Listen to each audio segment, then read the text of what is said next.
તો હવે ત્રીજા મુદ્દાની વાત. રાજકોટ શહેરમાં ભૂતિયા નળ કનેક્શનનો મોટો રાફડો ફાટ્યો હોય તેવું સ્પષ્ટપણે જોવા મળી રહ્યું છે અને રાજકોટ શહેરમાં ભૂતિયા હવે નળ કનેક્શનો મોટા પ્રમાણમાં સામે આવ્યા છે અને જેમાં ભૂતિયા કનેક્શનોની સાથે સાથે જે વેરો છે તેને લઈને પણ અનેક અટકળો સામે આવી રહી છે. અમુક તંત્રના ભૂલના નિર્ણયોની પોલ પણ અનેક જગ્યાએ ખુલ્લી પડી ગઈ છે. જે શહેરમાં 30,000થી વધુ ભૂતિયા નળ કનેક્શન સામે આવ્યા, જેના કારણે મનપાને સોમવારે 225 કરોડ રૂપિયાનો પાણી વેરો પાણીમાં તણાઈ ગયો છે. તંત્રએ વર્ષો સુધી આંખ આડા કાન રાખતા આજે આવી સ્થિતિ ઊભી થઈ છે કે મનપા પાસે માંડી વાળવા સિવાય બીજો કોઈ રસ્તો નથી. છતાં અધિકારીઓનું રટણ એ જ છે, સર્વે કરી રહ્યા છીએ. આશ્ચર્યજનક તો એ છે કે સરકારી કચેરીઓ પોતે જ સૌથી મોટા બાકીદાર છે. રાજકોટ કલેક્ટર કચેરીના 1 કરોડ 92 લાખ રૂપિયા, ડેપ્યુટી કલેક્ટરના જે કચેરી છે તેના 3 લાખથી વધુ રૂપિયા બાકી છે, જ્યારે પીજીવીસીએલના 3 કરોડ 22 લાખ, પોલીસ કમિશનર કચેરીના 3 કરોડ 48 લાખ તેમજ જિલ્લા પંચાયતના 3 કરોડ 28 લાખ રૂપિયાના વેરા હાલની તારીખમાં પણ બાકી બોલાઈ રહ્યા છે. તો પછી તંત્ર સામાન્ય નાગરિકોને નોટિસો પાઠવે અને સરકારી કચેરીઓને પાણી પીવડાવે તેવું કેમ? છેલ્લા 6 વર્ષથી વેરા વસૂલાત શાખાના પ્રયાસો ચાલી રહ્યા છે, છતાં પણ પરિણામ શૂન્ય છે. વોટરવર્ક્સ વિભાગ અને વેરા વસૂલાત શાખા વચ્ચે સંકલનનો અભાવ એટલો ગંભીર છે કે ડિજિટલ યુગમાં પણ નળ કનેક્શનનો મૂળભૂત ડેટા કમ્પ્યુટરાઇઝ જ નથી થયો અને મિલકત વેરા તથા પાણી વેરા ભરનારા આસામી પણ જુદા જુદા જોવા મળી રહ્યા છે. જે લોકોની મિલકત છે તે લોકો વેરો નથી ભરતા અને અન્ય લોકો વેરો ભરવા માટે ક્યાંક ને ક્યાંક મજબૂર થયા હોય ને તેવું આ સ્પષ્ટપણે એક નવો મામલો સામે આવ્યો છે. જ્યારે સરકારી કચેરીઓ પણ વેરા વસૂલાત શાખાને ભૂ પીવડાવી ગઈ હોય તેવું પણ સામે આવી રહ્યું છે ને આ 200 કરોડથી વધુનો આ જે મામલો છે તે સામે આવ્યો. ત્યારે આપણી સાથે કોંગ્રેસના નેતા અતુલ રાજાણી જોડાઈ ગયા છે. અતુલભાઈ, 30,000 ભૂતિયા નળ કનેક્શન સામે આવ્યા, શું કહેશો? ખરેખર રાજકોટ મહાનગરપાલિકાનું તંત્ર નિર્ભર છે. ખરેખર આમ પ્રજા લોકોને ત્યાં ઢોલ નગારા વગાડે છે, ત્યાં સીલ કરી દે છે, તો સરકારી ઓફિસમાં શેની શરમ છે? એ લોકોને ખરેખર રેગ્યુલર એની પાસે જવું જોઈએ, ઉઘરાણી કરવી જોઈએ.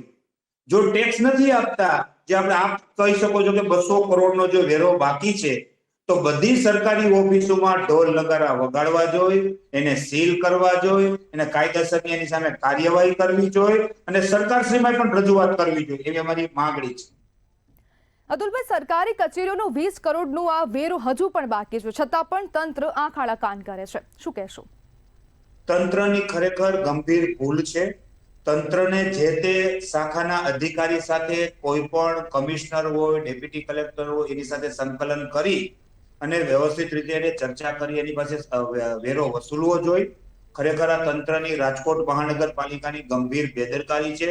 આમ પ્રજા માટે તો બહુ કડક નિયમ બનાવેલા છે. નળ કનેક્શન કાપી નાખે છે, જે સુવિધા આપે છે એની નામે બધું એ લોકો દંડ કરે છે. તો પણ સરકારી તંત્ર સામે પણ આ જ અભિયાન ચલાવવું જોઈએ, એવી અમારી માંગણી છે.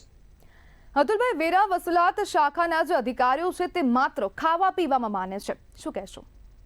ખરેખર રાજકોટ મહાનગરપાલિકાના જે પણ કર્મચારીઓ છે કોઈ કામ કરતા નથી, ઓફિસોમાં બેઠા આપણા મોબાઈલ એપ જોવે છે અને લેપટોપ પર જોવે છે. ખરેખર કમિશનરને જે તે શાખા અધિકારી છે એની પાસે વિઝિટ કરવી જોઈએ અને રોજને રોજ રિવ્યુ લેવા જોઈએ.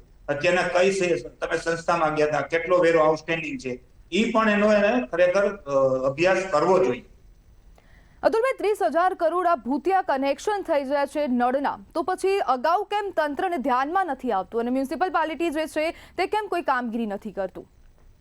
ખરેખર રાજકોટ મહાનગરપાલિકાના તંત્ર અને જે કોર્પોરેટ જે કોન્ટ્રાક્ટરો છે એ ક્યાંક ને ક્યાંક સામેલો છે.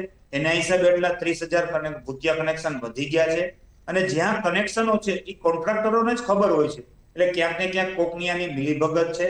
આની સામે પણ કમિશનરને કડકમાં કડક પગલા લેવા જોઈએ. જે તે સર્વે પણ કરવો જોઈએ કેટલા કનેક્શન છે કે નહીં, પણ આ અંધેર નગરી ગંડુ રાજા જેવો રાજકોટ મહાનગરપાલિકામાં વહીવટ છે. અતુલભાઈ, આ અગાઉ તમને ખબર હતી કે રાજકોટમાં ભૂતિયા કનેક્શન છે? અગાઉ અમે જ્યારે અમારા કોર્પોરેટર હતા ત્યારે પણ અગાઉ મ્યુનિસિપલ કમિશનરને રજૂઆત કરેલી છે કે ભાઈ સાહેબ, ખરેખર જે ભૂતિયા કનેક્શન છે એ કાપી નાખો. જે રેગ્યુલર લોકો ટેક્સ ભરે છે એને પૂરા કોર્સથી 20 મિનિટ પાણી આપો. અત્યારે ઘણા વિસ્તાર એવા છે પણ પાણી પણ પૂરું મળતું નથી. પિચકારીની ધાર જેટલું પાણી મળે છે. ખરેખર આ તંત્રની બેદરકારી છે. જો આવનારા દિવસોમાં તંત્ર નહીં સુધરે તો ગાંધી જીતે અમારે આંદોલન કરવાની ફરજ પડશે. જો બિલકુલ અતુલભાઈ, જોડાવા બદલ આપનો આભાર.